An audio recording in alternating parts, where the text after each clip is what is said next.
Good evening, dear friends and colleagues. Just now, right now, we will start our program, philosophical program, Dialogue of Civilization. And today we have very honorable guests. Frankly speaking, he's like a magic person. He's a Oh, creator, he's a writer, he's a producer, a film director, even scriptwriter. His name is Mohy Quandour. He can speak 7 languages: Arabic, English, French, Deutsch, even Russian. Spanish And yeah, yeah, yeah, yeah. and Добрый and вечер. and Cherkess. Don't forget my mother Of language. course, motherland, your own, because I can see beautiful picture behind you back. It remind me about Kafkas and your own nation. Yes. And I'm very happy. Thank you so much for coming to our program. Thank you for having. First of all, first I will start with some difficult questions. Yes, then we will take some Mhm. easy topics. First of all, famous Russian writer Lev Tolstoy, he told once that writer, his activity related to the soul. He's much more higher than politicians because he more influence than politicians. Because politicians only their activity related to the body's mind, how you can your own position in this world. Do you believe that you're more influenced than politicians? Yes, you see, politicians work for interest. In political science, they call it core interests. Mm, Politicians act, behave, and respond according to the interests of their country or their nation or their party. Uh, we creative can tell it's people, like egocentric interest. Yes, egocentric. exactly. Mm, And I'm not being critical. This is just a fact of life. yes. Uh, creative people, authors, uh, I am an author, and there are many authors who like to interpret history. Okay. Sometimes they get it right, sometimes they get it wrong. Hmm. Uh, real history is the history written during the period or during the event or by somebody who saw the event. Hmm. Everything else is interpreted. So history really, in a way, you could say it's unreliable Hmm. because it is rewritten and rewritten and rewritten. It depends on what period of history you're talking about. How we can explain yourself? You're more historical writer. What is your main focus is in your Well, activity? it's true. I have a PhD in history. Well, I'm not a historian. I still consider myself a student of history because I'm always learning something new. Hmm. Uh, I do a lot of research before I write a novel. I mean, I would say, 80% of my time researching, and then the writing is very easy. It takes only 20% of my time because once you have all the facts, Hmm. all the events, then you have to create a few fictional characters to create conflict, to create drama, and you have a historical novel. That's what a historical novel is. Yes, can you share with us the main secret? If we're talking about cinema, all who involved to this uh, beautiful process, they told that the main fundamental principle of the cinema is a story, and it should be a very attractive story. What can make any story give some attractiveness to this conflict or some unpredictable moving? What is the main secret of to be attractive for story? Well, uh, I think it has to be inventive. It has to be something new. Mm.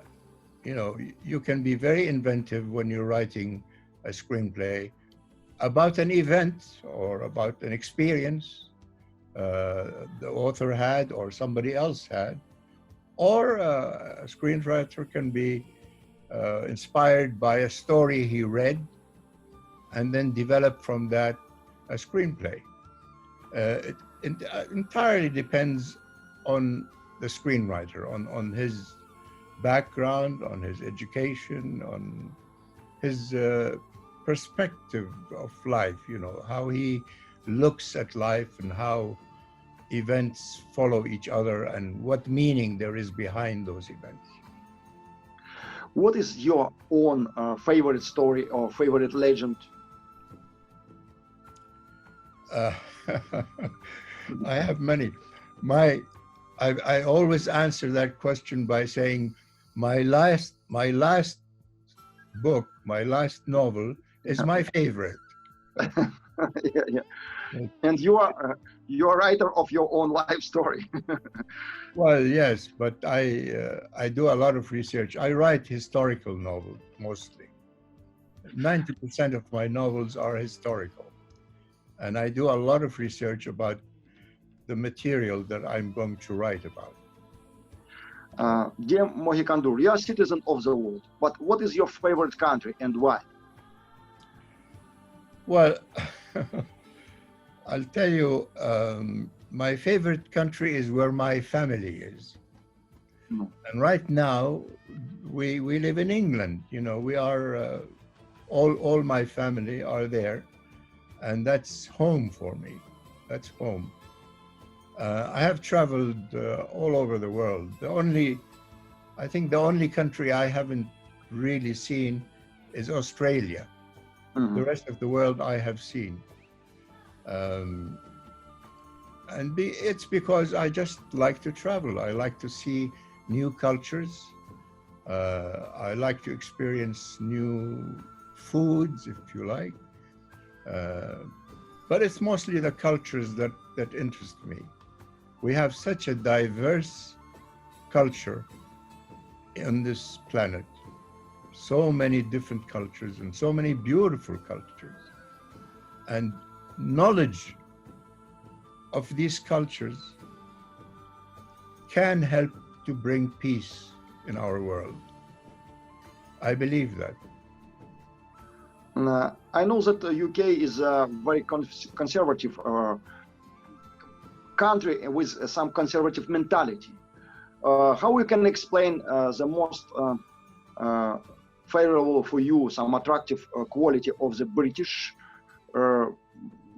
citizens and some faults of Britishers? Can you explain? Well, for your what is important, what we find important in England is that the citizen or the person, the human being, is the most important thing in England. I mean, the prime minister is equal in rights to the man who sweeps the streets. You know, you can call it democracy if you like, you can call it equality if you like, whatever you call it, that does exist in England. I have seen it in Sweden. I have seen it in the Scandinavian countries. It's not artificial, it's authentic. You can improve. It's absolutely authentic. It is authentic. Yes, thank you so much. Your background is Muslim, right? Do you believe to Allah? Yes. How you relate to some other religions and some other spiritual knowledge? Well, I think there are different levels of Islamic belief, okay? Yes. The original Islam is a very tolerant, and very open religion. And that is the one that I believe in. I believe in an open society, tolerant of all other religions, of all other cultures. It's not restrictive. Very few people know this about Islam. Only people who read the Quran can understand what I'm saying. It is a very tolerant religion. It has been used lately, badly interpreted by some jihadists and all kinds of really political agendas. And that is not Islam. But Fundamental can you tell Islam. frankly, do you believe to reincarnation, that our soul can be reborn again in some other body in other planets? I do believe it, of course. In the Islamic religion, this is a fundamental belief. Hmm. Uh, there is life after death. Uh, I don't know if reincarnation Hmm.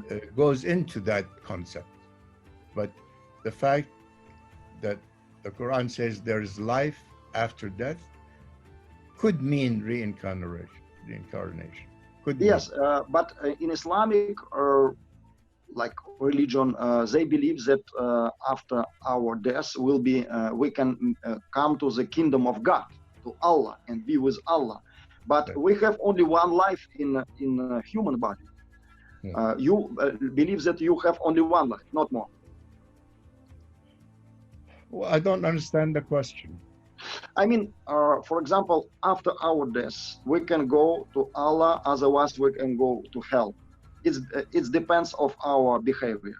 Yes. But we will not we will not have any other opportunity, any other chance to come to again to the human body and restart our life. Nobody knows that. Nobody knows. Nobody, well, nobody died and came back to tell us. That is knowledge reserved to God, to Allah. God, Allah, the Almighty, in all religions, it's really the same. It's the same unitary force that makes life function. Okay, thank you for your frank answer. Perfect for me, excellence. And can you touch, can you explain your dream? What is in your creativity, in your, for example, fantasy to do something significant in culture field? Or what is your mission? What is your real big dream? Well, there's one thing you didn't mention about me, and that is that I write classical music. I'm a composer. Yeah, a composer, of course. Yes, yes, definitely. Yes. I studied classical composition at university in California. And I think that is one of the most difficult and most pleasurable jobs that I do, that I like to do. It's difficult. It's time consuming because you have to write for an orchestral, so many instruments. And it's a complicated expression. Music is one of the, I think it's an incredible art form. It's probably the highest form of art that exists, music. It has been with us since we know history, since the beginning of history. There was always music. Mm-hmm. And it was always lifting of the soul. It was always pleasant, something that made us happy, something that soothes our souls if we are sad.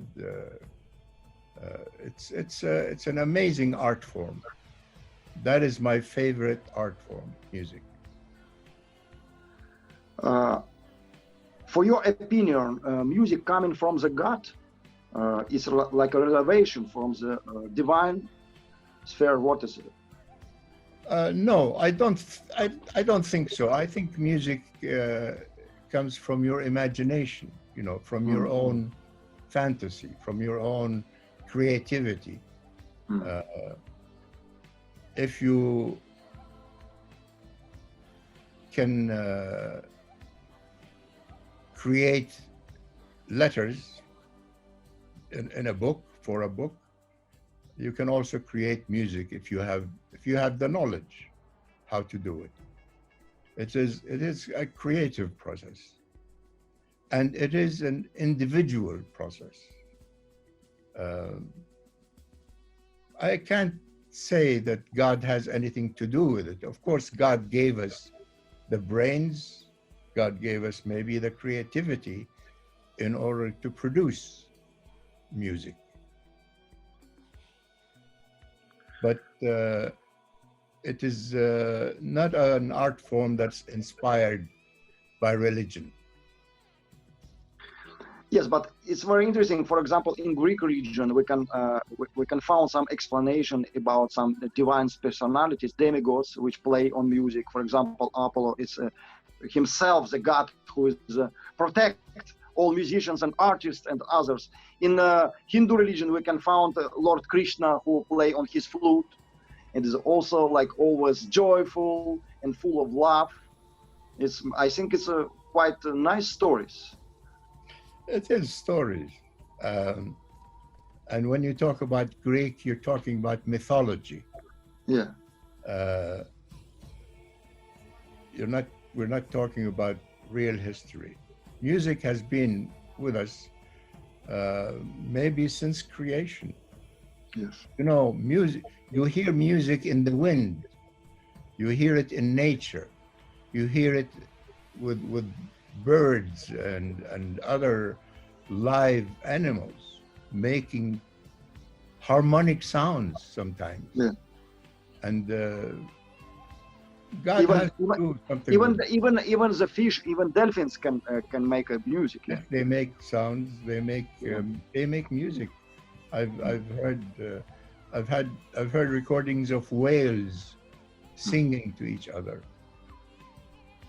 Yes, definitely. Can you also explain a little bit about this big international project SIFA, Sochi International Film Festival and Awards? Because it's very unique, I think. As you know, our relationships between Russia and UK is not so strong, not so warm, but we have very warm and lovely culture project, SIFA. Yes. Well, SIFA really is the child of Luba Balagova, my partner.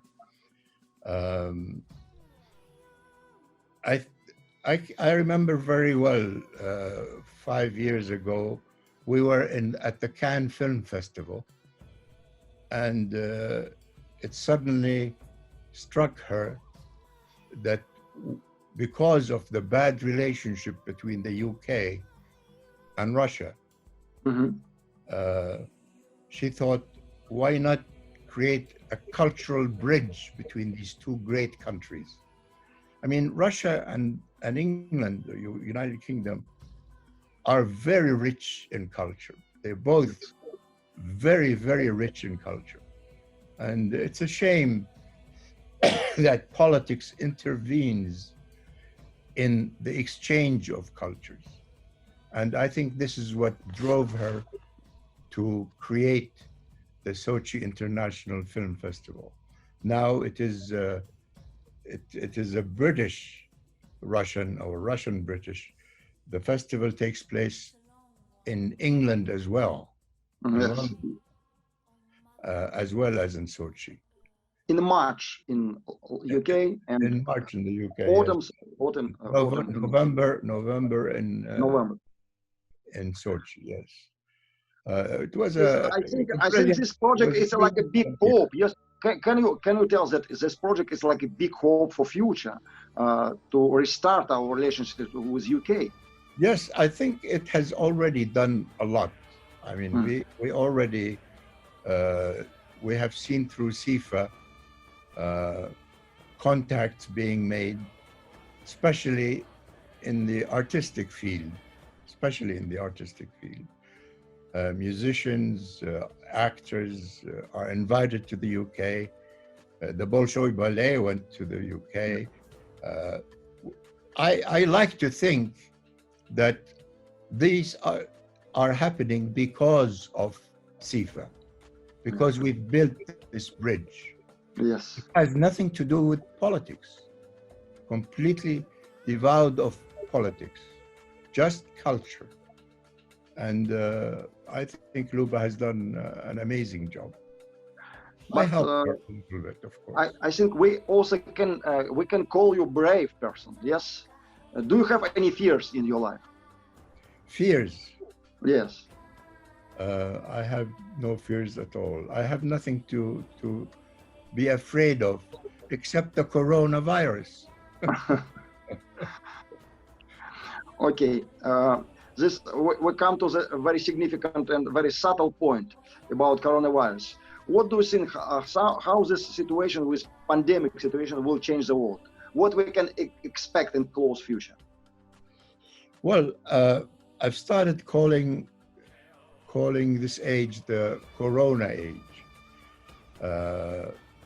Nothing will be the same as before. I think we are entering really and truly a new age. This is my belief. It has taught us a lot of things. One of the positive things about it, it is uniting people. It's uniting people all over the world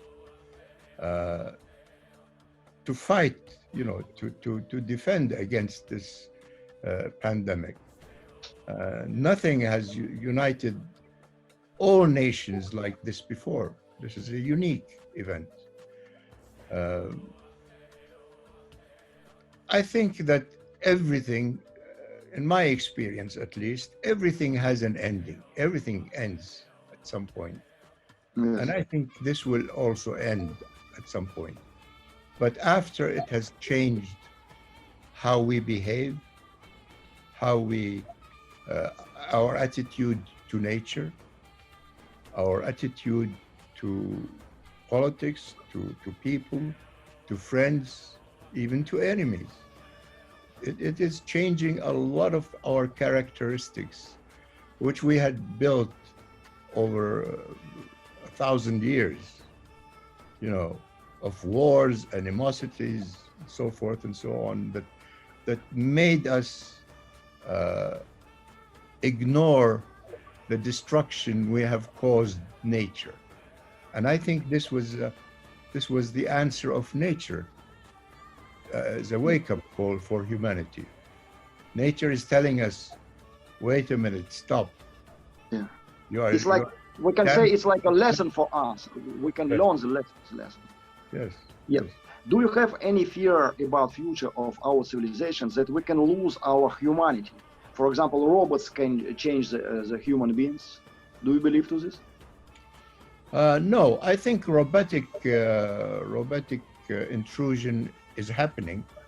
I think robots will not replace people. They will help people. After all, it's people who create the robots. And without people creating robots, there will be no robots. But robotic science is now helping in the industry, in all aspects of life. And eventually, I think we will have robots in the houses serving as servants or helpers, or, they can have many functions. But I think the control will always be in the hands of human beings. Despite what Hollywood thinks, what Hollywood has done with robotic. Yes, but you're a quite optimistic person, yes? Yes, I am. I am very optimistic. What you can say about the future of America? Because now we can see a big scandal even in Hollywood with this adrenochrome, with some sectarian things, or drink blood and others. What is actually? Well, these are fads. Look, I think the cinema industry will recover from this corona pandemic. It has now come to a stop, as you know. All the major studios have closed doors. This is leading creative people to invent new ways to communicate, to make films, to create entertainment. Cinema, after all, is entertainment.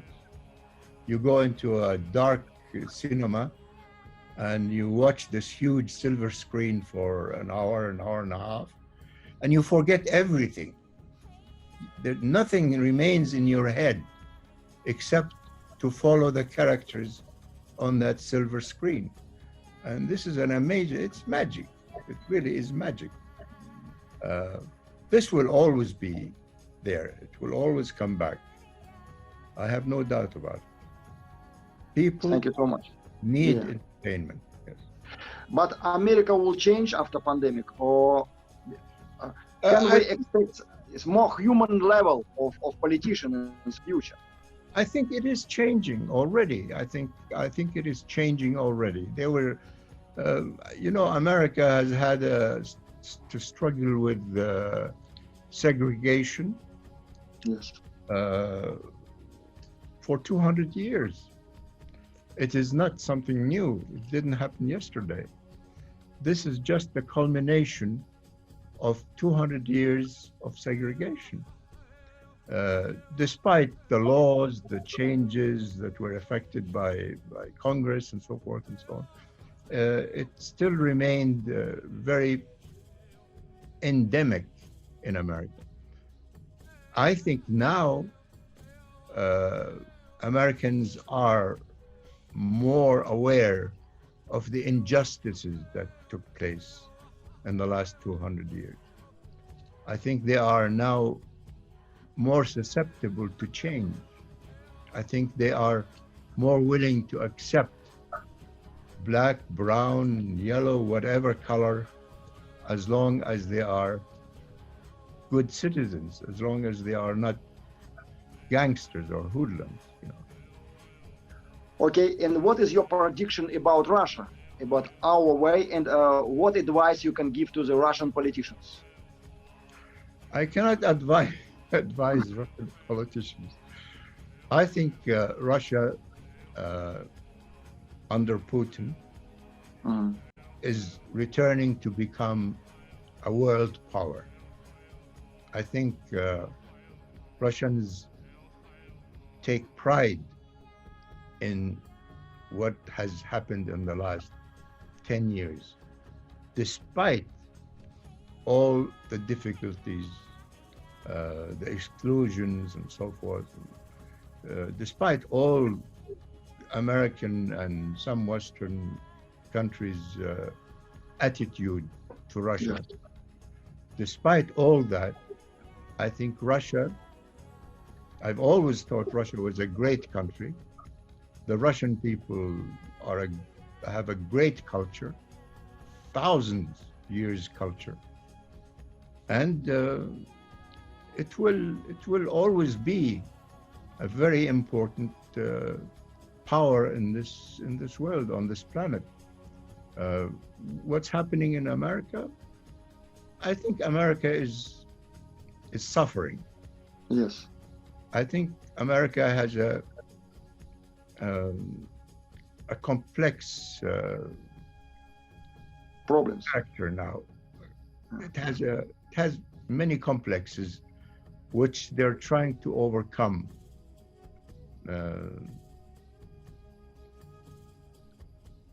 It's difficult to predict. I don't want to talk about power politics, because this is not really something I even like to write about, because but anyway, because I'm a Russian, I'm so appreciate your speech, and thank you so much. We have very good conversation, and my final question related to some type of wisdom. For you, for your opinion, who is an embodiment, like an icon of wisdom to you? Amar Khayyam, Fyodor Dostoevsky, which personality inspire you a lot? Well, the first person that comes to mind is Nelson Mandela. I mean, his life experience is a lesson for humanity. There've always been great men in our lifetime.